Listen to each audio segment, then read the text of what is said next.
Reporting on the games you love by people who love to game. The MMO Reporter Network.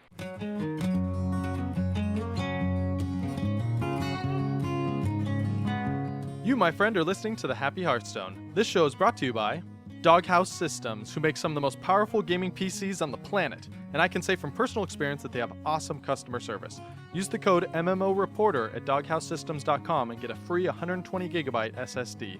And by Audible, the best audiobook service in existence. Seriously, if you like stories at all, you've got to check Audible out. Go to audibletrial.com/MMOReporter and get a free 1-month trial and a free audiobook. Those ads help cover our server costs for the show, but if you'd like to directly support this show and the nice people who make it, you can go to gamediplomat.com/donate and show us some love. Thank you very much.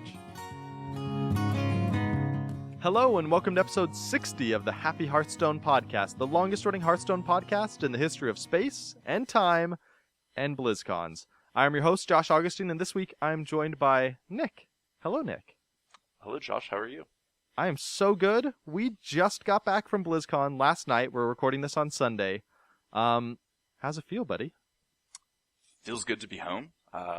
BlizzCon was amazing. It was my first one, and I had no idea it was going to be as big as it was, and it was a little overwhelming, but one of the funnest weekends I've ever had.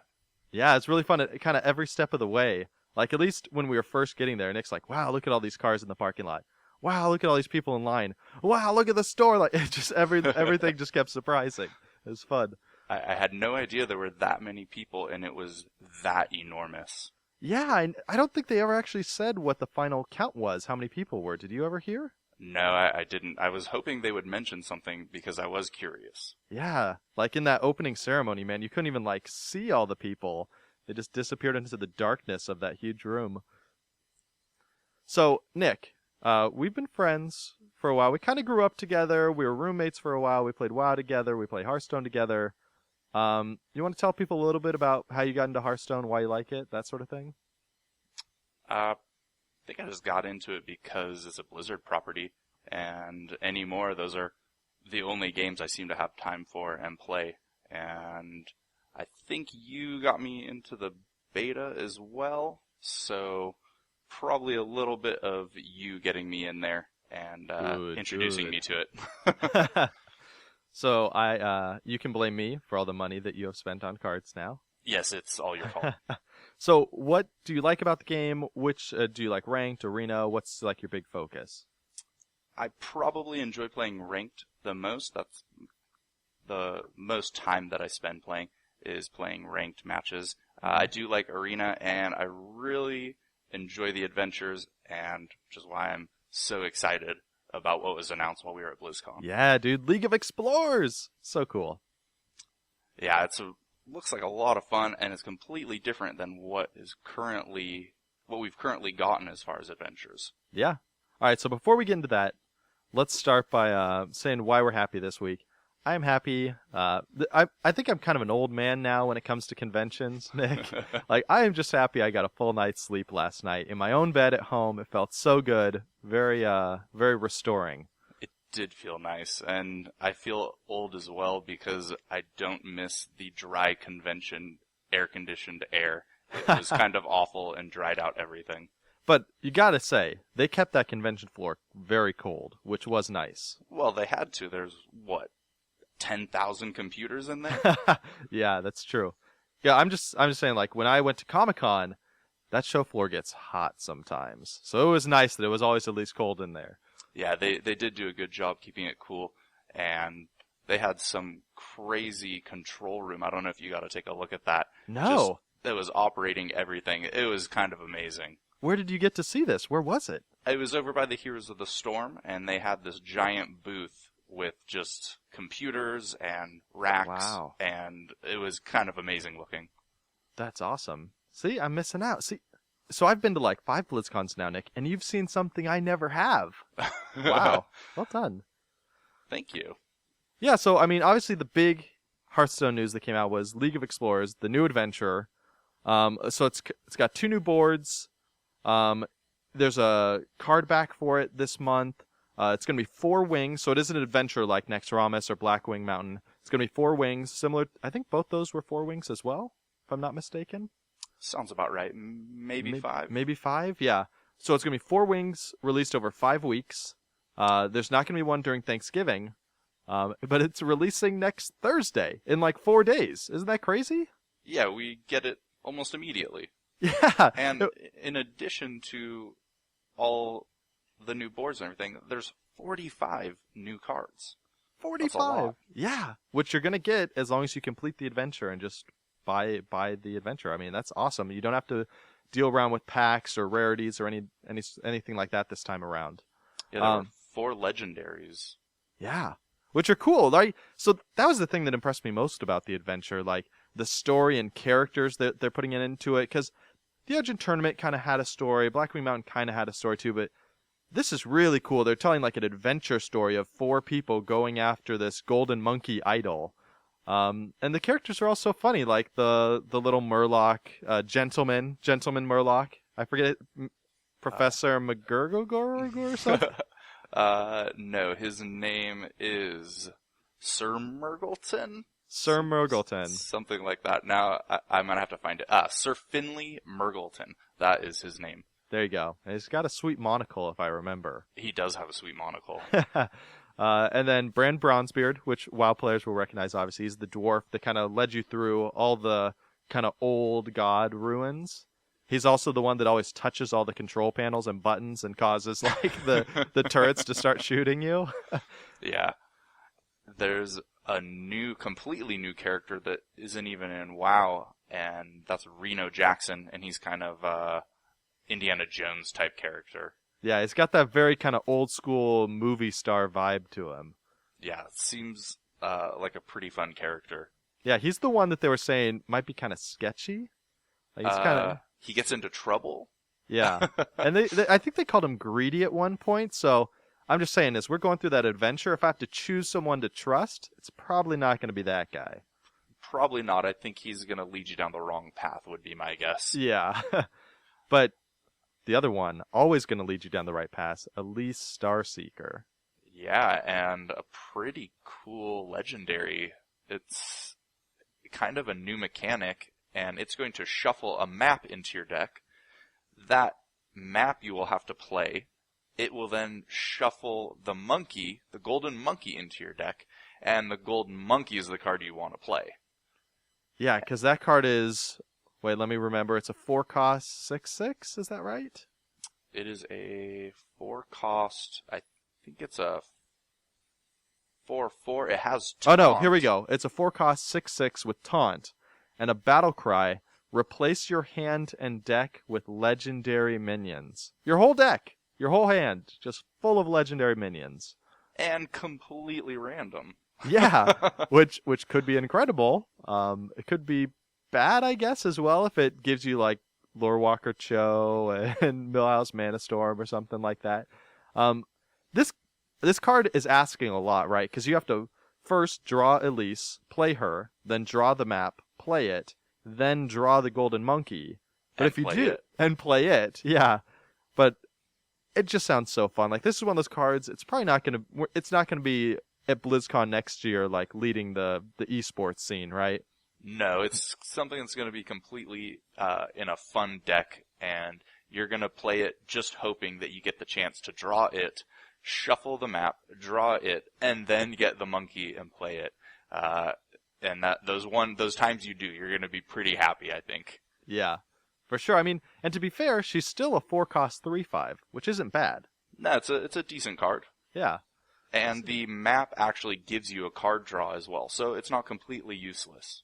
That's true. Yeah. So I don't know. I think that's gonna be really fun. I'm excited about that. But her character is like, she's the one that knows everything. She's done all the research. She has all the maps, which obviously she's putting a map into your deck. But she's the one that everyone else is just kind of like gung-ho adventurers, and she's the one making sure that they're actually doing something that will get them somewhere. Yeah, and she's the one who knows where the Staff of Origination parts are, and that's what we're currently going to be finding in this adventure. And we got to see the first 3 wings and their bosses and their mechanics but we didn't get anything for the fourth wing, and that's going to be a complete secret to everyone because no one has seen it or played it, or the only thing we know are the cards that we get from it. Well, we also know that it involves that shady guy, right? Because they said there's... We do know that. Yeah, like the Lost Adventurer or something. I forget what they called him, but it's basically someone stalking the group. That it sounds like maybe he was a part of their group at one point, but had got betrayed or felt betrayed, and now he's some evil dude. Is it Archthief Rafam? He's the big baddie in this adventure. Yeah, that dude. And he's also a really interesting card. He sure is. Yeah, pretty cool card. Yeah, so he's a 9-cost, 7/8, legendary as well. Battlecry, discover a powerful artifact. So discover is a keyword, actually. We haven't talked about that either, so that's the big mechanic in the set. What that is it's discover something. Like discover a beast, or discover a mech, or discover a hero power. And what that means is it basically does what Arena does, where it pulls up 3 options for you. So let's take this example. Archthief Rafam. Discover a powerful artifact. It pulls up 3 artifacts. They're all 10-cost cards, and you get to choose one. And then you get to keep it, and the other ones just disappear. You never see them, just like you do in Arena. But his artifacts, let's talk about these real fast, because they're all 10-cost cards, so he's a 9-cost. So next turn, you want to be playing one of these. The Lantern of Power, give a minion +10/+10. Crazy. Like 2.5 Blessings of Kings tossed together. Mirror of Doom, fill your board with 3/3 mummy zombies, or Timepiece of Horror. Deal 10 damage randomly split among all enemies. And that's kind of like Avenging Wrath from Paladins. We got to see the animation for it and everything. It was pretty cool. Yeah. So, I mean, this is really interesting, right? Because you can imagine a board state where you would want each of these. But it's hard to imagine a board state where you wouldn't want at least one of them. So, I mean, it seems like it'll always be useful, right? Well, you're looking at 19 mana, though. You know, best case scenario, you play Archthief Rafam on turn 9 and pick your Discover card. You can play it on turn 10. It's going to be pretty situational, but very powerful if you could get it to happen. Yeah, just getting that far into the game, it's kind of like Varian Rin, right? Like, that's a great card, but it costs 10. Yeah, you know? How often are you even going to get there? Well, and my experience with that card is by the time I get to it, I have so few minions left in my deck to even pull out that it doesn't always work out right. That is very true. So he's really interesting. So he's going to be the big antagonist, it sounds like. But let's talk about, so we got to play some of it.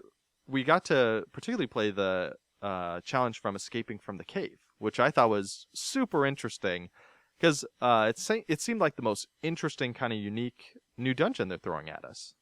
Yeah, it was pretty cool. And I think this mechanic is going to be used throughout the adventure. The one we played was very Indiana Jones and the Temple of Doom, escaping from the cave. There's a boulder, the ceiling's falling in, and it's a really cool mechanic that I think it'll be used in the other wings, but this particular one was the only one we got to play. Yeah. Yeah, I really liked the choose your options. Right, it was really cool because every single turn, you have to just survive for 10 turns and you win. But each turn you had a choice where they'd say something like the adventurer would pop up and say something like, "Ooh, what's that weird lake over there?" or whatever. And then you could have a choice where do you go and drink the water, which would be gain a mana crystal, or keep running, and that would be like draw 2 cards. And so it's interesting because sometimes I could see, okay, I already have tons of cards. Let's get that mana crystal. But then sometimes like, ooh, I might run out of cards. I should do that. There's just a lot of really cool options. Yeah, that's a cool choice there. Draw a card or take a mana crystal. And there was one where you could actually skip a turn, so you could get to the end closer, or you could heal, I believe. And that was kind of cool because if you were low on health, you could just last another turn. But, if you're doing all right, you could make it a little faster. Oh, yeah, but see, the trick with the skipping a turn was, because it was a Starseeker shouting at Reno Jackson, who wanted to just sprint down some corridor. She's like, don't go that way, it's dangerous. You can skip a turn, but if you do, you summon a 7/7 on the enemy side. Yeah. So it is like, yeah, if you're really far ahead, sure, keep going. But then there's some games when I was playing through, I was just like, I can't risk it. I can't handle a 7/7 at this point. Yeah, I was able to handle all the minions pretty well with the 2 decks. There was a Murloc Shaman deck that was a little overpowered, but a lot of fun to play. And then some weird rogue deck that was, I don't know, wasn't as easy to play with. Yeah, that definitely seemed, I don't know if it was just harder, maybe, because I only played with the rogue deck once. Maybe playing it a couple times I could figure it out a bit better. But Shaman was nice because it's basically throw out dudes to the board. It's going to be what the Shaman Murloc deck is going to become, right? It was fill the board with Murlocs and then buff them. It was pretty cool, but it did have the Shaman Murloc Legendary as well. So maybe not everyone has that. That's true. I mean, yeah, so we'll talk about some of the other Murloc cards down there, but that definitely seems like a trend, right? With all these new cards coming out, it seems like Murloc decks are going to be a thing again. A thing as far as people playing them, or on ladder? Yeah, just playing them. Yeah, I'm sure this will add a lot more Murlocs and make those decks that people want to play work out a little better, because currently they slow down a little bit and there's not much card draw, and everything we got is going to help a little with card draw and also even add more Murlocs to your hand. So I think it'll work out a little more for people who like to play those decks. Yeah. Also known, if I can quote, sorry, this is not me speaking, this is Adam Clegg, our previous guest host, speaking through me, who spent like 15 minutes ranting about how much he hates Murloc decks and how much he hates people that play those decks. So there you go. Just had to bring that up one more time because Adam Clegg actually sent us in our question for today's show. So you can direct all your hate mail to him. So any other thoughts on hands-on getting to play the new adventure mode before we jump into our interview? I was just a little disappointed we only got to play one part of it, but it does come out Thursday, so maybe that's why. Yeah, that was actually really funny during the announcement. They're like, da-da-da, it's coming out this year. And everyone's like, wow, cool, that's 2 months, crazy. They're like, oh, and since there's only a couple months, I should say it's coming out this month. And people are like, well, I don't know, that's like 4 weeks. They're like, oh yeah, it's coming out Thursday. And people's brains exploded. I saw at least 3 people just drop dead immediately. Yeah, it was, people were screaming. There was lots of yelling during the opening ceremony. That was a fairly common thing. Yeah, I mean, so Nick, as your first BlizzCon, how cool was it to actually be there in person as opposed to like watching the live stream? Did it feel different? Oh, definitely. It had you're around like-minded people, which was a lot of fun. That's probably the most nerds I've been around in one place. And, it was a lot of fun being around a bunch of like-minded people and being able to talk games and kind of geek out on all this stuff was a lot of fun. Yeah, it was really cool. I mean, it's awesome because anyone you run into, you're just like, we immediately have something in common. Let's talk about what we're playing. Yeah, I mean, thousands and thousands of people you have something in common with all of them. So. Yeah, and some of them were wearing awesome costumes that were super cool. Like there was I'm trying to remember what some of the best ones were. We saw like an undead, like as a Warcraft undead, like rogue or hunter, but like we couldn't even tell if her face was a mask or if she had actually like done really cool makeup. I think it was a hunter, but the face was crazy. She had really good makeup, and it kind of looked like a mask, but I don't think it was. I think it had a lot of depth on the makeup. Yeah, which is really cool. Side note, I've been watching Face Off on Sci-Fi, which is all about awesome makeup like that for costuming and stuff. So cool. Oh, so, that sounds interesting. It is super good. I highly recommend it to anyone. But when I see like makeup like that now, I'm like, whoa, I know what goes into that. I've seen people do that. It's crazy. Anyways, all right, so we got an interview with Hearthstone devs we were super excited about. We were actually the last interview of the day with them, which is always kind of fun because you never know how it's going to go because they're either going to be like super exhausted or like even maybe a little bit slapstick because they're just like out of it at that point because they've been doing interviews for like 48 hours straight, but they were super nice. We got to talk with Youngwoo, who is the senior producer on the project. He was the 18th person, I think, on the team way back when. He joined like 3 years ago. And then Eric Dodds, who is I'm going to get it. I think his title is game director. I don't want to get that wrong, but he's the other guy besides Ben Brode that you see up on stage, often talking about the game. And both of them are very nice. We've been talking with them since we've started this show. We've had them on the show a couple times. So they're both very kind. But yeah, so we asked a lot of fun questions because I knew that by the time you guys would be seeing it, because we're going to release it today, Sunday, you already knew the answers about the adventure, and you didn't need them to tell you a 10th time why the adventure is going to be cool, right? So we did a lot of fun questions related to the Golden Monkey, the adventurer, which one of the adventurers they would want to go adventuring with and why, all that sort of stuff.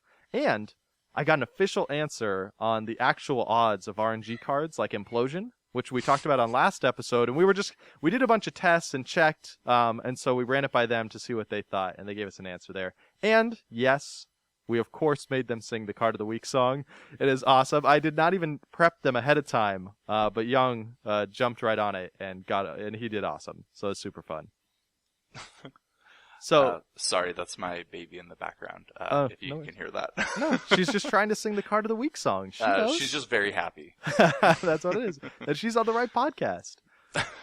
So the interview is actually released as episode 59, right before this one, because we did the full show with all the things we normally have in a show. And I think it's only like half an hour long. But we're going to have video and audio. So the audio you'll be grabbing from your podcast feed like usual on iTunes or RSS, whatever you're doing. But if you actually want to watch the video, it'll be on GameDiplomat.com and MMOReporter.com. Same place as all the other episodes. We should definitely check it out because they're nice and they do sweet animations. You can watch Youngwoo struggle as he's singing. It's good fun. All right, Hearthstone tournament. So they had the esports, right? This was crazy because last year was the first year the esports was really kind of a big deal at BlizzCon. But today it was yesterday, it was just insane. Like, that's really the biggest thing I was most excited on. Day 2, there was just esports all over the place. Yeah, it was maybe the biggest thing yesterday, and yeah, I think as far as what people were there to watch and be a part of, I would guess that the esports were probably the number one thing. You had everyone who is into their particular game. I was there to watch the Hearthstone matches, and there were people there for Heroes and StarCraft. The Heroes was packed. Yeah. You couldn't even stand. They told you to move because there were so many people that didn't have seats watching the finals. It was kind of amazing. Yeah, it was awesome. I went down there like right before the finals started thinking, oh, no big deal, I'll find a seat. And it's just like, nope, I'm standing 100 feet away. But it was really cool. And the StarCraft 2 had their own arena off to the side as well, which actually had like stadium seating. It was really cool. Yeah, it was really... I liked how close the Heroes of the Storm and Hearthstone was. They were literally like a 30-second walk apart from each other. But the walls were there, so the sound didn't go across, so it's still nice. But it's awesome. I was sitting there watching Heroes of Storm, then just got up, walked over, watched the Hearthstone tournament. Like, it's cool. It was a lot of fun. It was really neat seeing so much excitement, and all those people got to win a bunch of money, which is pretty crazy. Yeah. I'm trying to remember. Oh, do you remember how much money the winners got for the different tournaments? I know for Hearthstone it was $250,000 to the winner and $50,000 to the runner-up. So quite a bit of money. I don't know after that, and I think Heroes might have been the same. I know there was like almost $2 million up for grabs the entire weekend in total prize money for all of the games, because they brought that up during the opening ceremony. Wow, $2 million. This is awesome. So, I mean, watching those was just super fun, especially like you were saying earlier, being surrounded by, to use your word, nerds like us.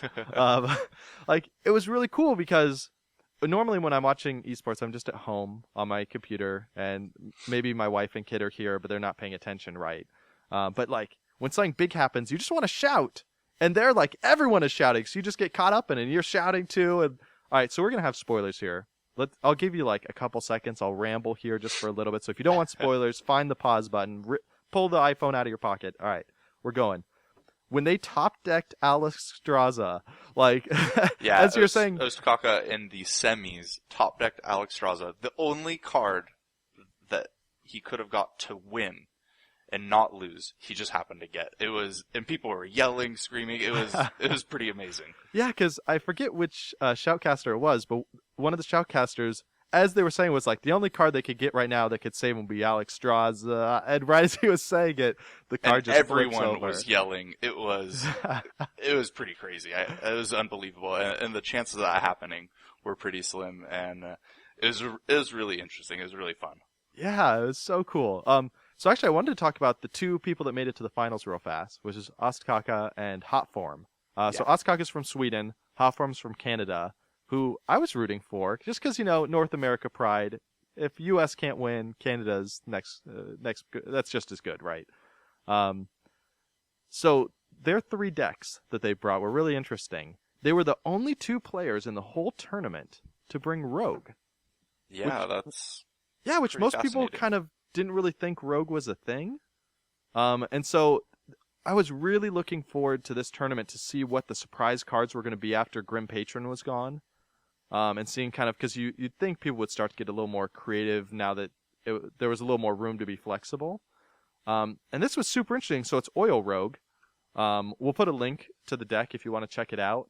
But, it's a lot of early removal and then using your weapon and charging up the power through whatever that oil card is. I can't remember. Sharp Steel Oil? Yeah, and right? it gives your minion and your weapon the attack.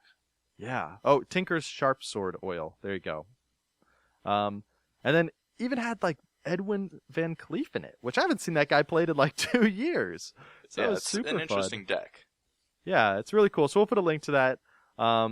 It's really fun. But so it's interesting that those 2 guys, the only 2 people to bring Rogue, were 2 people that made it to the final. They also both had Mage. Ostkaka went with Freeze Mage, and Hotform did Tempo Mage.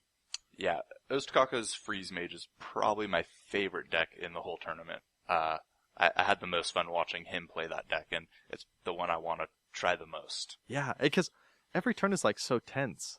Yeah, like, there's a lot of thought going into each turn, and it's a really cool deck.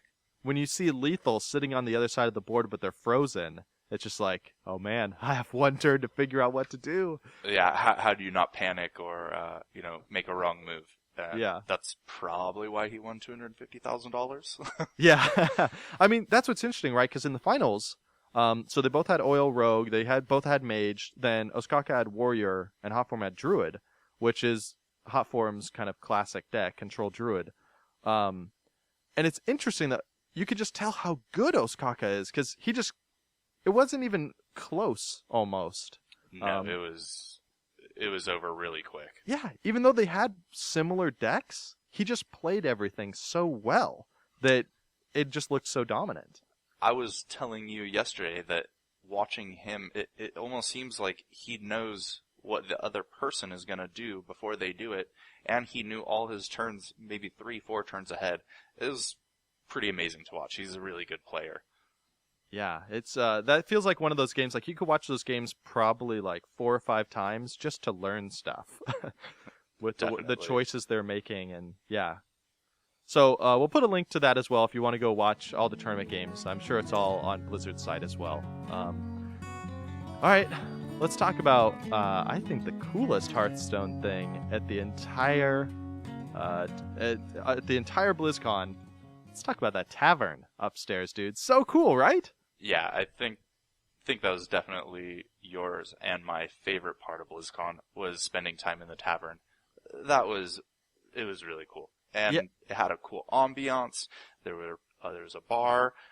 They had a live band. It was amazing. Yeah, it was super crazy. So we'll put up videos and pictures of all this stuff too, because I actually recorded the band playing a whole song. But so what they did was they took one of those big kind of like conference rooms. Like if you had put like rows of chairs in there, you'd have like a presentation or something. But all that was ripped out.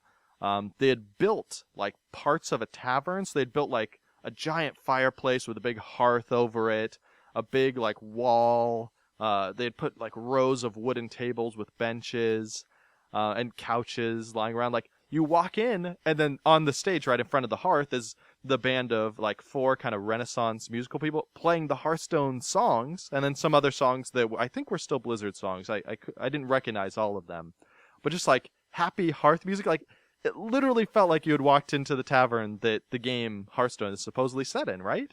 Yeah, I think they were playing the songs from the taverns in the World of Warcraft. It Oh. felt like you were walking into a dwarf tavern in WoW, and it really had this amazing ambiance. The lighting was cool, the music, and with everyone in there, it really did kind of feel how when walking into one of the taverns in WoW feels. It was so much fun, and as soon as I walked in, I was smiling and having fun. It was almost immediate, and getting to play Hearthstone against all these people that are there and huge fans of the game as well was one of the best experiences I've had playing video games. Yeah, it was so cool because there was. All right, so I'm gonna make a guess. Maybe like 150 people in the room. Does that sound right? At one time, yeah, and then a line of people out the door all day long as well. So it was just always full of people. Yeah, and everyone was so nice. Like, I could see this only really worked because Hearthstone's on mobile, right? Right. Because everyone whipped out their phone. You'd be sitting at a table next to somebody, and they just start talking to you. Everyone was super friendly. And then it's just like, hey, you want to play a game? Yeah, and then you just play while you're talking. Is so cool. Yeah, you got to meet new people. You got to talk to them. Play a game that doesn't really require a whole lot of concentration, right? So you get to meet new people. You get to play a game against them. It's a lot of fun. And, everyone had secret paladins, so that was okay. Hey, I saw you heckle several of them, so they learned their lesson. Yeah, I did beat a few secret paladins, so that was a lot of fun. They had a little tournament that you could sign up for, and it was similar to how the World Championships work. You play best of 3, and the winner moves on to the next round. And they did lots of these little tournaments with 8 people at a time, and it was a lot of fun. I really liked how casual they kept it. Because it's like, oh, can we change decks? They're like, yeah, just as long as you guys agree, just do whatever you want. Yeah, it was kind of whatever the person you were playing wanted to do. Yeah. So. Which was really nice. I mean, so how many new Battle.net friends did you get while you were there, Nick? Because I saw you getting a few. I'd say at least 10, maybe more. I haven't checked, but yeah, definitely quite a few. New Battle.net friend with a couple Blizzard employees even, and just met some really awesome people playing Hearthstone. Yeah, that was really cool. We even had someone give us a business card for their Battle.net account, which I'd never seen before. It was awesome. Yeah, it was, hey, here's my name, and it wasn't his name, it was his Battle.net account, and I added him as a friend as well. Yeah, he was super nice and friendly. He's just like, hey, you guys play Hearthstone? Let's play sometime. Yeah. Wow. It was really cool. Like, if everyone in the world was as nice as the people in that tavern, Nick, there would be no problems on this planet. Well, everyone at BlizzCon was nice. That's true. It was a great environment. It was a lot of interesting, friendly people in one place. Yeah. So, I mean, we got to say, though, we got to battle the devs as well. That was one of the things they offered, was you could sign up. And I don't know if I'd say it was a battle as much as me getting slaughtered. Hey, they do this professionally, so I mean they should defeat you. Yeah, it was bad. It was awful. Yeah, because like at least the guy I talked to, I can't remember his name now, so I apologize if you're listening. I was like, oh cool, so what's the highest rank you've got? Oh, legendary. And it's just like, oh. And the guy next to me, or the guy sitting next to him, because we just met at one of the wooden tables there. The guy sitting next to him was like, yeah, I've been here playing for like an hour. I only saw him lost once so far. I was like, okay, I see how this is going to go. But I have to say, all right, so the current reigning deck on the show is Andrew's Warlock Demon Zoo deck. I played that against everybody, including the devs, because I really wanted it to beat the devs, right? Because it's beaten like 4 challengers already on this show. So it lost to the devs. I'm sorry, Andrew, but it did beat several other players. It's just other people that I met in the Hearthstone Tavern. So the Warlock Demon Zoo deck is still going strong. I'm excited.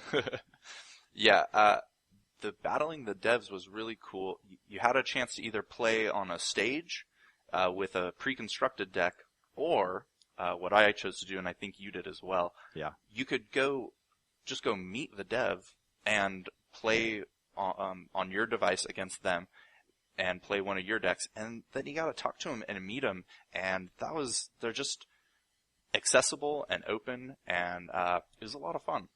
Yeah, I was really glad that we chose to do that. Because on the stage, you're kind of separated from each other, and you're not talking the whole time. Yeah, you can't even talk to them. They're probably 10 feet away, and there's computers in between you guys. Yeah, but just sitting down at the table, I mean, it just felt like sitting at a table at home with a friend, and you're just playing a game. Yeah, well, just at the bar, playing some video games, and, hanging out with some game developers. Yeah, and they had Stone Brewing Company, which is down here in San Diego, where I live. They had them on tap at the bar. It was good. It was perfect. All right. So favorite BlizzCon thing. I think you already said it, Nick. Was the tavern your favorite thing? Hands down. I don't think I stopped smiling when I was in the tavern. It was just the whole time. It was fantastic. I know. I'm smiling just talking about it. I want They do them. They travel the tavern around. There's actually one coming to, I think, UCSD in La Jolla. So maybe you and I should try and get over to that. Dude, I would love that. Yeah, because that was one of the things, as soon as you said that, you're like, man, I wish they'd take this places. I was like, oh yes, that'd be incredible. And apparently they do. Yeah, come to find out they do. So how did you find where it's going to show up so people can find it? The internet. Okay, is it on Blizzard's site? Yeah, it is on the internet. Blizzard's Have site. you heard of it? Wow, that's not very happy Hearthstone of you, Nick. More like sarcastic jerk Hearthstone. So if you Google Firestone Gatherings, the URL isn't super friendly. Maybe we can add it to the show notes. Yeah. But you can put your location in and see what's coming up near you. And I think you can even do them yourself. And I don't really know how that works. We'll have to look into that. Actually, our last show, we had Matt Lowe on, who hosts a bunch of them. So he was talking about how he got them all set up. Oh. Yeah, so we have that for people that care about that. Episode 58 should have all that information. He talks about all the things he's done, which is cool. After you've run a few of them, and kind of get, shown that you're taking it seriously, Blizzard will actually let you give away championship points to winners at your tournaments, which are what help you qualify to go to BlizzCon. Oh, well, Yeah. Maybe we should get on that. That might be the only way we could get some championship points. That's true. I just want one championship point. Okay, yeah, here, I found the website, so I'll make sure this is in the show notes. So you guys can go on and find that. So how did you know which one was like going to officially have all the fancy stuff there? Like all the settings and all the tables and stuff like that. What do you mean? Because some of the fireside gatherings don't have like all the props and stuff that were there. Oh, So- really? I don't know. I just I was looking it up last night because I Okay. had so much fun. Yeah. So I don't know. We should look into it a little bit more. Okay. Yeah. That would be something cool to go to. You could do a meetup. Oh, yeah. A Happy Hearthstone I think meetup. that'd be a lot of fun. That would be cool. Okay. That's awesome. So my favorite thing, I'll throw in there, was meeting so many of the devs. It was really cool. So we, like I mentioned, our interview was at the end of the day. So the devs were very understandably very tired. But they had heard that the list of players who had signed up to play with devs, because we signed up at like 10 in the morning, I think? We actually signed up Friday at Oh, that's true. I want to say like noon, and we never got contacted. And Yeah. so we went early Saturday morning, as early as we could. It was before 10, I think, and finally we're able to get in. Yeah, and so we got in at like 6 o'clock or so. So by 7 o'clock in the afternoon, which was when we had our interview with them, or maybe it's 6 o'clock, I can't remember. But there were so many left that a lot of people weren't going to get to play with devs. So all of the devs that we had been interviewing, and even devs that had been down on the show floor, all went up to the tavern and just started taking on as many players as they could, so the players that had wanted to play with the devs could. And I thought that was so cool, because it's so easy when you're working a show like that to be like, we're done, I just need to relax. But no, they immediately ran up there so that more players could play with the devs. It was really cool. Yeah, they wanted to make sure everyone got a chance, and I mean that's very Blizzard of them, right? I mean that's what makes Blizzard so amazing and makes BlizzCon so much fun. Yeah, it was really cool. Because a couple BlizzCons ago I went, I didn't really get many interactions with the devs. A lot of them were on panels and kind of stuck doing that sort of stuff. But I had a lot of interaction with the devs this time, just on the show floor at the tavern. It was really cool. It really felt like they cared. They wanted to hang out with you. It was really fun. Yeah, it kind of seemed like everywhere you went, there was not only an employee, but someone who was very familiar with the game and wanted to talk about it and wanted to know what you thought about it. Yeah, I mean, that actually surprised me. So in your tournament that you played, you ended up playing against a Blizzard employee who we didn't know. We were sitting there talking next to him for a while. He actually had one of those NVIDIA shields. Which was a pretty cool device. Yeah, I was pretty jealous. It's cool. I'd never seen Hearthstone on it. It's kind of like, it looks like if you had an Xbox controller that had a screen attached to it. So it has buttons, it has the joysticks that you can use to move the mouse around. And he was playing Hearthstone on that. It was super cool. So we were talking with him about that for a while, and then eventually found out that, oh, he's a Blizzard employee, and he was asking us about the game. He was really nice. Yeah, he ended up crushing me. And that was okay because he did it in epic fashion, with stealing one of my buff minions. Yeah, what were the stats on that? So I had buffed, I'm not sure, I play a dragon priest deck, and I had buffed a taunt minion to have like 11 or 12 health. He then used, it was Sylvanas to steal that minion, double its attack power, attack me, and completely ruin the game. He changed its attack power to match its health. Yeah. It's inner fire. Yeah. So by the time I got to the board, because I left Nick for a little bit, I was talking with someone else, I was battling someone who had a cool oil rogue deck, actually, which was my first time playing against it, and then it was in the tournament. It was really cool. But I came back, and I was like, there's an 11-23 on the other side of the board. Like, Nick, what did you do? Yeah, it got ugly quick, but it was so much fun that, it didn't really matter. Yeah. And we were laughing about it, and, losing in that way was actually kind of fun. Yeah, like, it was nice. Like, nobody was, like, taunting you or anything like that. Everyone was super nice and friendly. Yeah, it was a great time. Yeah. All right, so let's talk about some of the other Blizzard games. Because obviously we got to play a lot of the other games. We saw the announcement for them. We're really excited about those too. So don't worry, we'll get back to Hearthstone in a second. We're going to go over some cards. But first, this stuff. Can I say 2 words, Nick? Overwatch hype. Yeah. Amazing. Yeah. I'm so excited. I've got my kid excited about this game, and we can't wait to play it. So this is how you're going to get a PS4, right? I think so, yeah, because we need it, right? Yep. Quote unquote need it. Absolutely. Yeah, so I mean, this is their multiplayer shooter that they're making. I think they announced it last year, if I'm not mistaken. Yeah, I think it was announced at BlizzCon last year. Yeah, and so they had hands-on today, and so the beta opened up a couple weeks ago. Neither of us had been in it. So this was our first time playing it. They also announced 3 new heroes for it. Where my favorite was, it's Diva. It's like it was a Korean pro, here's the lore. Korean pro gamer who, when like monsters started rising out of the ocean or something, they trained her how to fight in a mech, a pink, like adorable anime mech. But it's just super fun. She's got like dual Gatling guns on the mech, and she can explode her own mech as like a bomb when things get dicey. I just had a really fun time playing her. The game is so fast paced. Yeah, it's really fast, and it took a couple tries to get it, but once you get it down, it's a lot of fun. It is. I think the hype is real on this game, and I think it's going to be a huge hit. Yeah, the thing that sold me is, this is a confession, I don't really normally enjoy games that I'm bad at. It's really frustrating to lose a lot, right? I want to log into a game and play and win, so I feel good about myself. Yeah, of course. Yeah, but I lost horribly in Overwatch, but I still had a wonderful time.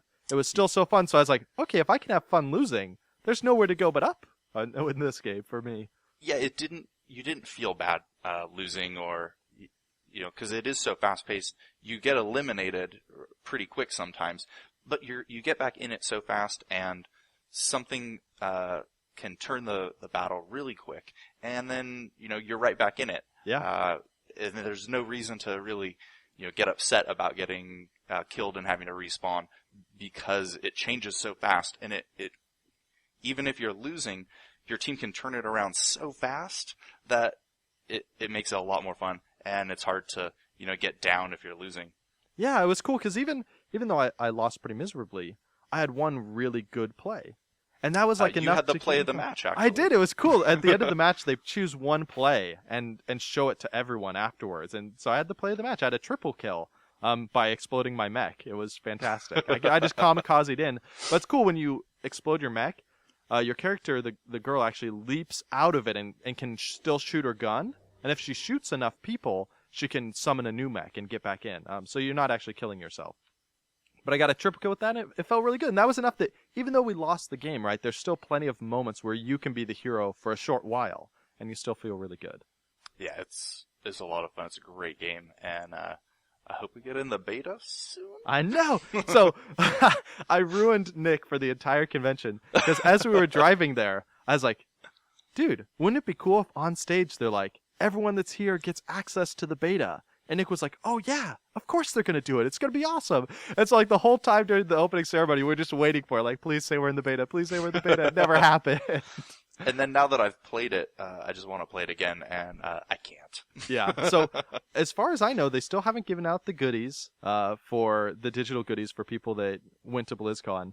So I'm still holding out hope, Nick. Maybe they just didn't announce it. They want it to be an even more surprise. It's going to come in. Your email's coming tomorrow, I'm sure. I'm sure. There we go. I'll send you an email, Nick, that's like, welcome to the beta. Here's a code. And I'll just make something up and just see if it works. You can fish from my bank account. Yeah, exactly. Hey, don't worry. I'll just use all your money to buy one beta key from somebody, and then it'll work. Yeah. All right. Next game I'm super excited about, Heroes of the Storm. This surprised me. So I've been playing Heroes of the Storm a lot over the past year or however long it's been out. And I've been kind of on and off, but it's been really fun. But I was amazed at how many new crazy things they're trying. I'm really excited about this. Is that crazy thing Cho and Gall? It is, and their new mode, the arena. But Cho'Gall is insane. So he's a two-headed ogre that is played by two people at once. What? Yeah, we got to play it. Yeah, and it was a little weird. But it was fun. One person is controlling the movement and has abilities, and the other person is a caster. Yeah, just attached wherever that other person goes, you go with them. Yeah, and when you're the caster, you have no control where you go. Hopefully you're talking to the person you're playing with.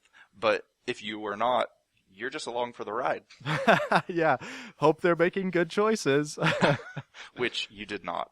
Yeah, I know. And neither did I. I think I killed us 3 times. It was awful. Yeah. I was terrible at it. Yeah. But you know what? It was fun. Well, we made it super disorienting because we switched halfway through the map just because we wanted to try both sides, right? Yeah, and I had no idea what the controls were, and I was reading them, and I think we died while I was reading what to do. Well, the first one was hilarious because Cho, which is the one that moves, and the other one is Gall. Cho has an ability that he can wind up a charge and then rush in a direction, and we're sitting there talking, and Nick's like, hey, what's his first ability do? And I already see the ability charging up, and I'm like, it charges forward, and before I even finish the sentence, we have rushed into the entire enemy team. And then we died promptly afterwards. But it was a good death. A hero's death. It was good fun. Yeah. Yeah, it was really cool. And so it's really interesting because I love the way, Dustin Browder? Is that? Yeah, Dustin Browder. He's the game director for Heroes of the Storm. There we go. I didn't want to get the name wrong. I love the way that he did the introduction on stage. He came on stage, and this is a paraphrase, but he said something like, yeah, this year in Heroes of the Storm, we did a lot of things that people, and using the little finger quotes, said we can't do. And it's because obviously other games in this genre, League of Legends, Dota, they've been making literally hundreds of heroes.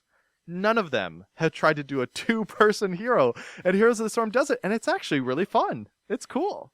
Yeah, it was a lot of fun, and what's probably craziest is actually how you get this hero. Right? Oh, yeah. Talk about that. So, the way you get the hero is everyone at BlizzCon gets Cho and Gall.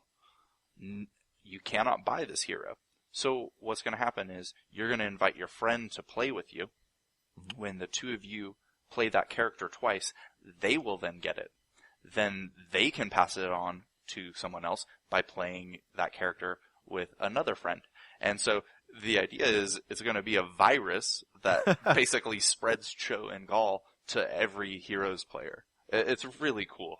Yeah, man. I hope they release numbers, because I would love to just see like if they could visually represent it, of just here's the entire play base and just see the virus spreading as lights go up across the map or something. I'm sure they'll release how quickly it happens, because it'll get pretty exponential there at the end, and it's gonna happen once it starts to roll. It's just gonna get crazy. Yeah, but there's gonna be at least one person out there that's like, no, I don't like ogres. I won't play with you. I don't want this hero.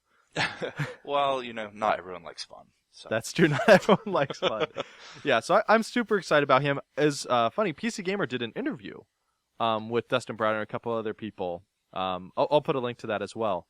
But they were asking him whether they thought he was going to be really good in esports, like competitive play. Because that's naturally where I kind of went, like, okay, people really coordinated on Skype, that sort of stuff. But he said he didn't actually think it would be.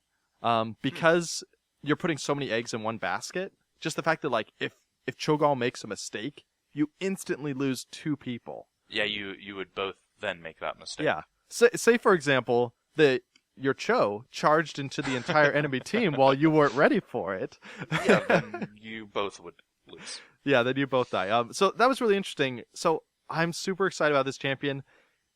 It's just so cool, right? With Lost Vikings, Cho'Gall, Abathur, they've done so many cool things with their heroes and really interesting designs.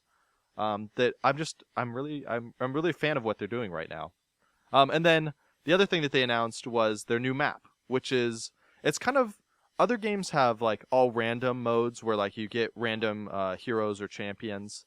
And it seems like that's kind of the idea, but again, they did something totally different with it now, where each team gets 3 heroes chosen, and then from there, each person chooses one of those 3 to play, and you can all choose the same one if you want. And then you just go into like an arena and start brawling. And there's some objectives and stuff to do, but you don't level up, you don't get all that, you have all that stuff right at the start, and you just fight. I mean, it looks really, really fun. Yeah, I didn't get a chance to play it. Did you? I didn't know. I don't know if they were demoing it. They weren't demoing it in the area we were playing. We got to play the new battle map and Cho'Gall. I didn't get to play Arena though. Yeah. So maybe they weren't showing that yet, but that looks really cool. They're joking about how like having 5 Illidan's show up against 5 Illidans. Yeah. That got a lot of laughs from the crowd. Yeah.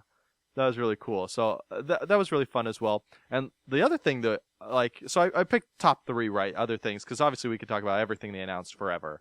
But the other thing that really surprised me as well was the Warcraft movie. Yeah, it looks good. Yeah, I don't want to say I was skeptical, right? But there've been so many bad video game movies. I just was hesitant. I didn't want to get my hopes up, but I think my hopes are up now. The CG looks amazing. The orcs look real. I mean, as real as an orc could look. And I wasn't even excited about it. I watched this trailer, and now I can't wait. Yeah, I know. It was... And just the brutalness of it, it looks really cool. I was getting some strong, like, if I had to compare just like the tone and vibe to anything, very strong Lord of the Rings vibes. Where it's like, it's epic fantasy, but it feels still serious, and it's not cartoony. It still feels... It's not cheesy. Yeah, not cheesy at all. Yeah, and I was kind of surprised, because I thought it might have ended up that way, and I don't think it's going to. I think it's going to have a very Lord of the Rings feel. Yeah, and the story looks really cool too. It's like the orcs and humans and the group coming together to try and get them from killing each other. We actually got, so this will be on the show as well, or on the website as well, Game Diplomat and MMO Reporter. We actually got to go to like a more private panel with the actors. It's really cool. I only saw one other person recording the panels, but we got full video of the panel. I'm really excited, and it was cool to see the actors kind of interact with each other. They were joking about throwing horse poop at each other and all sorts of stuff. They seem to really like each other. Yeah, which I think bodes really well. The guy that was playing Oh, I have no idea. I can't remember. So he was playing one of the older orcs, and I can't remember which one. It wasn't Gul'dan. I can't remember. So the actor, though, they asked him to like say something in his orc voice, and he talked for like a minute, like making jokes about the director, all speaking in what I assume is orc, because it was definitely not English. Yeah. But it was just so fun. They all seemed like great people. Yeah, and they really had a lot of knowledge of the lore of Warcraft, and they were really excited about it. They were genuinely happy and excited about it. Yeah, It was interesting to see. Yeah, it was cool because I imagine, I mean, I'm sure there are plenty of actors in Hollywood that don't know what Warcraft is and don't want to play dumb video games, right? But these people really seem to care, and Chris Metzen was up there as well. And if you've talked with Chris Metzen or seen him talk, like, that dude can make you like believe in anything. He's like, his passion is contagious, right? So I'm sure he was on set with these people and just telling them about like, okay, this is what Durotan's all about. It's just like the people getting pumped up about it. It's so cool. Yeah, they all got along really well, and they really liked Chris Metzen as well. They seem to have good rapport. Yeah, which is really cool. And there were definitely, someone asked them if they were going to be doing sequels, and they kind of skirted around the issue, which probably means, hey, if the movie does well, we could be looking at like a franchise starting up here. I think that could be really cool. Well, I imagine that's the goal, right? Yeah. Dude, yeah, because they're starting at the origin. And man, you just look at all of the stories in WoW and stuff, like, you could be making movies for the rest of your life and never run out of content to do. Yeah, and I think they want to really bring that story and franchise to people who haven't really, seen it before. Not everyone's played WoW or played Warcraft. Yeah, totally. Yeah, I mean, I showed it to my wife, who's played WoW a little bit and obviously seen me play it and stuff. But she was just like, whoa, we have to see it. When's it coming out? Like, she's just in. All right, so let's get back to Hearthstone. We're already at almost an hour long, Nick. So we got 8 cards to talk about here. We'll just go through them fast. Oh, wait, we already talked about Archie. Yeah, we've already talked about Archthief Reform. Boom. All right, next one. Let's talk about this, Nick, because this is your great shame, if I may call it that. Oh, this card's great. Yeah, the Murloc Tidefin, a 0-cost 1/1. No, baby. Tiny Fin. Oh, Tiny Fin. My apologies. Oh, I missed the pun. Man, I missed it. Murloc Tiny Fin, 0-cost 1/1 Murloc, a child soldier that you are choosing to send into battle to be murdered as a baby. How does that make you feel, Nick? It feels great. He's got a cute little sword. Yeah, so you're sending you're sending him with that sword up against Ragnaros the Fire Lord. Well, he costs you nothing, so... Wow, that's how you value life? Oh, he cost me nothing, so he could die. Wow, a small baby. The goal is to win here, right? Yeah, but at what cost? At what point are you the villain? 0 mana cost. That's the cost. All right, here's my last counter for you on this one, Nick. Do you remember when we saw that baby dressed as a Murloc that everyone was gathered around on the show Taking floor? pictures of? Yeah, it was really weird. I felt bad for that baby. Yeah, we saw just a baby on the floor, and tons of people gathered around and were like, does that baby have parents? Like, why is everyone staring at it? And then when you got to the other side... taking pictures of this baby? Yeah. Then on the other side, you saw the back of his onesie and stuff was a little Murloc outfit. Yeah. All right, so Nick loves killing cute babies. There you go. Oh, wow. Okay. Hey, I'm just calling it like I see it. Next card, Summoning Stone, 5 cost 0/6. Whenever you play a spell, summon a random minion of the same cost. So this is like the Tavern Brawl that was a while back. Yeah, it's the Tavern Brawl in a card. Yeah, which is cool. Yeah, because that was one of my favorite Tavern Brawls. Yeah, I do not think you're alone in that. They said that they made this card right after they saw how popular that Tavern Brawl was. Yeah, because it really was a lot of fun. You just have this board flooded with minions and getting to play spells and just playing the game in a way that you don't get to play normally. Yeah, so I mean, I think we're making Hearthstone history here. I think this is the first card that's come out of a Tavern Brawl, but I do not think it'll be the last. Definitely not.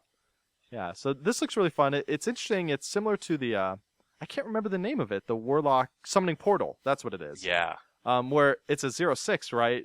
And it's 5 costs, so you're probably not going to be playing spells on the same turn, or you have to hold on to this thing really late. I think it's going to be really fun. I don't know if it's going to be super competitive, but awesome fun. Especially, Yeah, man, definitely. can you imagine if they bring that Tavern Brawl back, and then you play this, and then play spells, so you're getting 2 random minions every turn?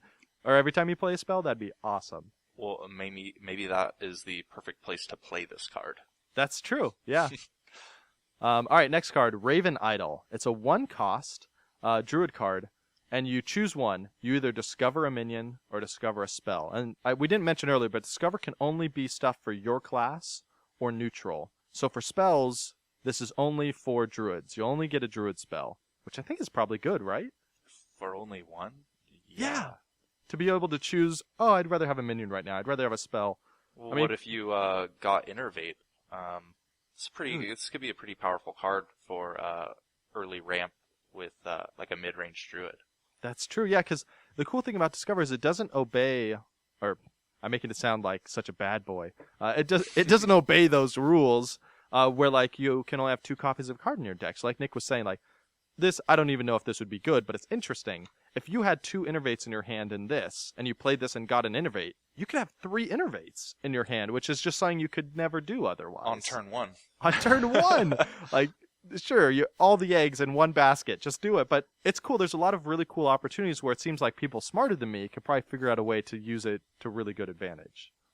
Yeah, it's a very interesting card. I think it's one that'll definitely get used, and possibly competitively. Yeah. Because, I mean, with stuff like Flare, I mean, a lot of times you're paying 1 just to draw a card, and people are pretty happy to be doing that, and this gives you options. Well, Flare is pretty good against Secret Paladins, so... That's true. Probably but a lot the only use it has at the moment. Yeah, a lot of people still, but even when you're playing against something else, you can still use it. Yeah, card draw is always good. Yeah. Animated Armor, 4-cost, 4/4. This is a mage special minion. And then it has text on it. Your hero can only take 1 damage at a time. So essentially, if you had, say, a Murloc army facing you down, they could all attack you, but you'd only take 1 damage from each of them. This is a really cool card to kind of stop your opponent's tempo. They have to deal with this minion before they can attack you. And I don't know, it seems pretty good, but I'm not sure, but it seems good. Yeah, it does. It's interesting. I think it's going to have a lot of utility for the kind of corner cases where, again, I don't know how valuable that'll be in the long run, but things like, if there's a Ragnaros on the board, you can throw this down. Or if someone played Blingtrong, right, you have a weapon. You can attack something and only take 1 damage. There's a lot of really cool places, or Death Rattle effects. Even Leper Gnome, like Death Rattle effect. Hey, you only take 1 damage now. This would be really good against aggro decks as well. Yeah, because you mentioned this yesterday. It's like a pseudo taunt. Like they have to kill it. Well, I mean they don't though. But yeah, you got to. They get it should. off the board. Yeah, sorry. They should make the right choice and kill it. But I mean, it's a 4-cost 4/4. So you're only missing out on 1 stat for that perk, which seems really good. Yeah, I think this is a pretty cool card. Pretty good card. Yeah. All right, next one, Forgotten Torch. So it's a 3-cost spell, deal 3 damage. And then you put a 3-cost, deal 6 damage card into your deck that you can draw again later. This is another mage card, which is pretty strong. You basically get a 3-cost fireball, or Fireball. I got you. Fireball, by playing this before it and getting, a 3 damage. So it's one of it. In the early game, it's pretty good, and you get an extra fireball in your hand, or in your deck for later.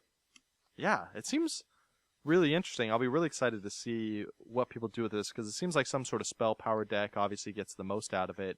But yeah, you're paying basically 1 extra mana for the initial spell to put a cheap fireball in your deck later. Like that, for a late game deck, that seems awesome. Yeah, it's just adding cards to your deck. Yeah. And then Fierce Monkey, so fierce. This was one of my favorites for sure. Yeah, this card, I mean, it just flat out seems good, right? It's similar to when we were looking at like Sludge Belcher, and you're just like, this is just a solid card. So it's a 3-cost 3/4, just like Spider Tank, right? But this has Taunt, and it's a beast, so it has a keyword too. This is a warrior card, and the art is really cool. It is a fierce monkey. Fierce monkey holding a sword and a shield, which is pretty cool. And this might help make Taunt Warrior something. Yeah. Yeah, I'm excited because I tried to make Taunt Warrior work. It looks like a fun deck, but it doesn't work. So this looks maybe like just what they needed.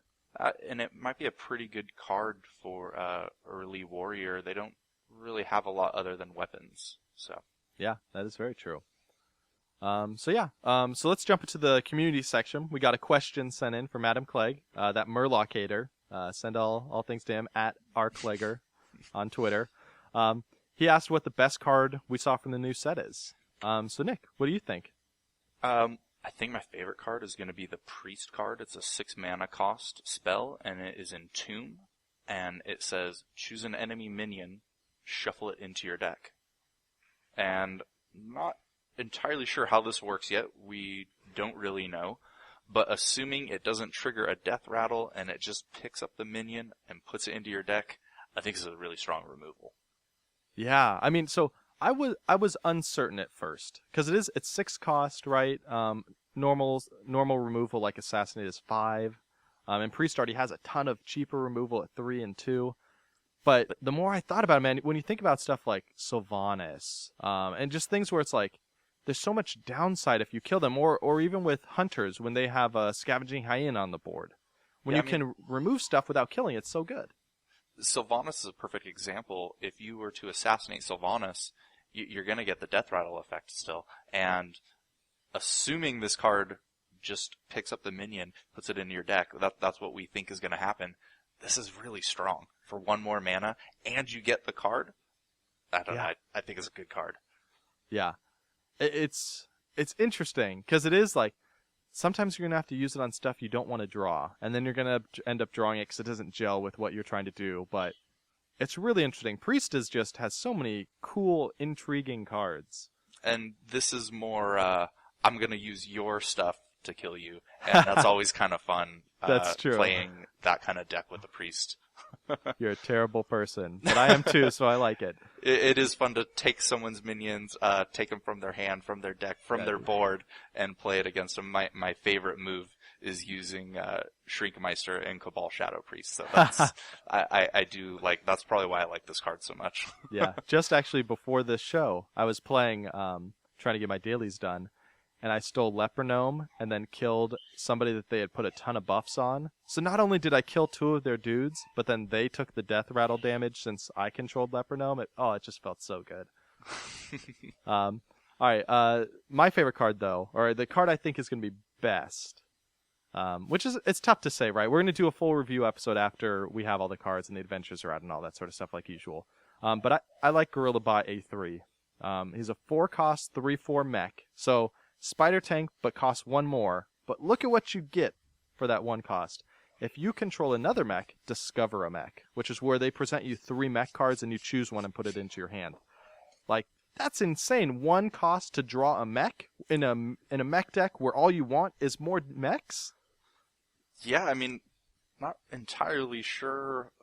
I mean, assuming you can get anything, so you could get a bad mech, but you and I discussed this. Most of the mechs are halfway decent, so I think it's a win-win. Yeah, like, we couldn't even think of 3 mechs where you're just like, I don't want that at all. Yeah, like if you got all bad, 3 bad mechs. Yeah. And the way it works is whatever class you're playing, and you play that card, you can only pull mechs from that are neutral or from your class. You can't pull other classes mechs. And we should point out, too, Discover can't pull tokens or anything like that. So stuff like, Murmuron's Head, which combines to make Voltron.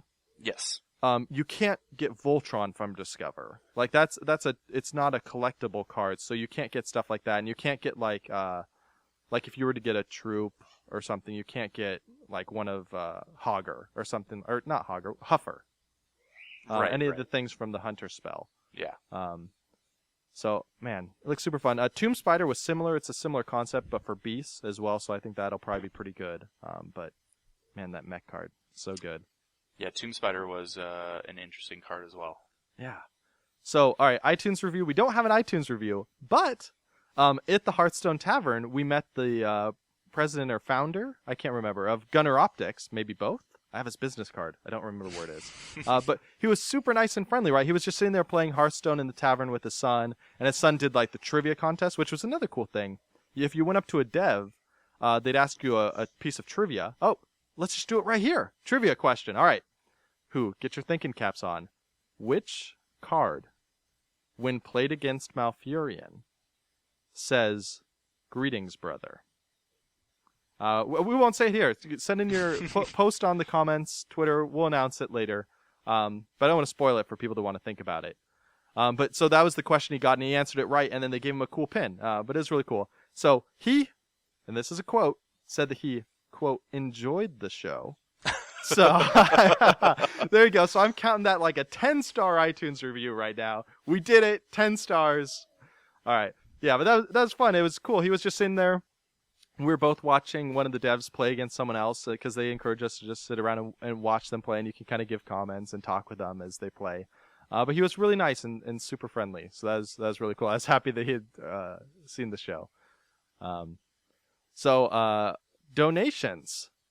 We actually had a new donation sign up. Mikkel Weeder signed up for $2 a month donation, so thank you very much, Mikkel. I really appreciate that. But, Mikkel, you didn't send me a message. And I don't have a way to contact you because PayPal just says, hey, this person did it, but won't let me message you. So if you have something you want me to say on the show, or just drop me a message so I can say thanks to you, I really appreciate it. No Dust Bowl this week, but we do have a card of the week, which means, Nick, it's time for you to sing, buddy. I'm not sure. What am I supposed to do? Oh, Nick. Nicholas, what's your middle name? It's Andrew. Nicholas Andrew Taylor. How dare you? You just have to sing anything to any tune you want. It just has to include the words at some point, card of the week. Oh, gosh. This is a lot of pressure. Oh, hey, I know you love Taylor Swift. So you can sing one of the Taylor Swift songs, just tag on card of the week at the end of it. Whichever one's your favorite. Oh, I'm not much of a singer, but since I like Taylor Swift and Shake It Off so much, I'll just say that I like pop music a lot and card of the week. Sorry.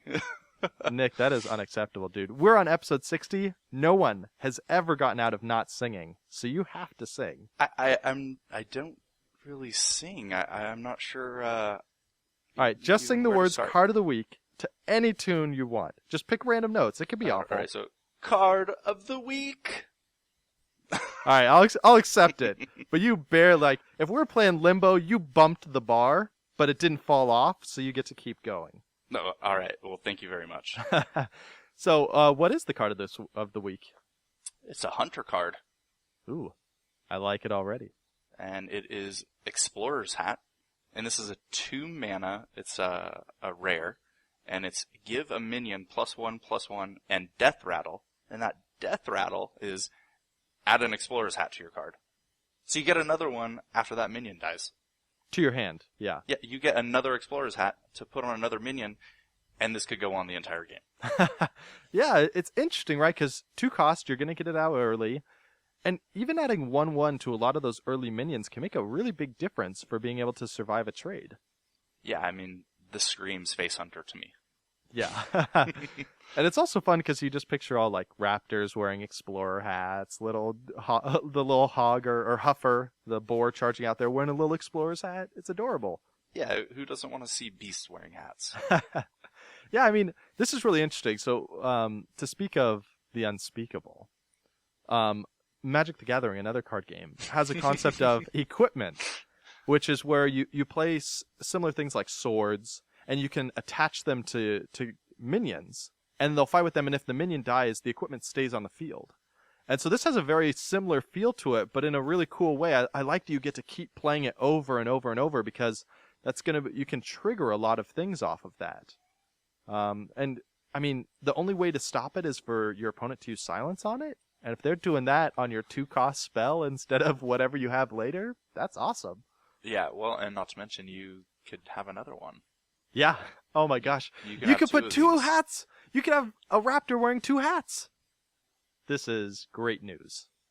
Oh yeah, would the Death Rattle stack though? I don't think so. I think you'd only get 1 back. Oh, you're probably right. Okay, no 2 rats. There are no 2 hats on 1 raptor. That's crazy. Don't do But it. 2 raptors, each wearing a hat. Uh, It's just as epic. Raptor gentlemen going to a party together. Perfect. They'll hang out with Sir Figgle Margleton. There you go. They'll hang out with that guy. Have a tea party. All right. Phew. So any other parting thoughts on BlizzCon before we close this show out, Nick? No, I just had a really good time and can't wait for next year, actually. Yeah, I had a really good time. This is, I think, my favorite BlizzCon I've been to so far. It's really cool. Yeah, it was a really fun show, and everyone was great. Meeting a lot of fun people was really, really great time. Yeah. So if you want to hear more about the show, you can find more on GameDiplomat.com, which is my site. But I also covered a bunch of stuff for MMO Reporter, which is the network that hosts our show. Just about Overwatch, about Hearthstone as well, but everything else. We're also recording a special episode Sunday night, just to talk about the whole thing there. So if you want to talk more about the show or hear more about it or watch videos, because like I said, we have videos of a bunch of the panels and stuff that we're doing. All that, we'll find links on GameDiplomat.com, MMO Reporter. Swing by there. You'll find it all. As always, though, we'd love to know what you thought of the show and what you'd like to see added in future episodes. On Google+, you can find us at Happy Hearthstone. On Twitter, I am at jaugustine. Or, if you want a more private discussion, you can email me, ajosh@outlook.com. Or, even better, comment on the blog GameDiplomat.com, especially if you know what the card is that you think says hello, brother, or greetings, brother, whichever one it is. I can't remember right now. Just post on the blog. Nick, are you open to talking with people? I am open to talking with people, yes. Nice. All right. Now see, you're making Battle.net friends, and now you're reaching out to everybody. I love it. Yeah, you can find me on Twitter at Nick Taylor, and that's Nick with a K. It's N-I-K Taylor, all together. And then Josh will have my Battle.net tag in the show notes, and you can go ahead and add me there, and maybe we can play some Hearthstone against each other. Yeah. You don't play against Secret Paladin, though, right? Do I play Secret Paladin? No, do you play against them? Will you just reject them as a Battle.net friend if they want to play Secret Paladin? It's possible, but I seem to have a pretty good counter to it, so maybe not. Okay, there you go. That's the best way to not get people to not play it against you. Tell them you have a perfect counter, and then they won't even try. Oh yeah, you can't beat me because I can counter Secret Paladin every time. There we go. Perfect. All right, so Nick, thanks for going to BlizzCon with me, buddy. Thanks for taking me. I had a really good time, and maybe we'll go next year. Yeah, I hope so. Thanks for being on the show, and thanks to everyone that we saw at the show. We had actually a couple people come up that knew Happy Hearthstone. It was really fun to talk with people that knew the show and listened and really enjoyed it. So if you could make it in person, thank you. If not, thanks for visiting the Happy Hearthstone through the podcast and having a little fun with us. We'll see you next time. Bye.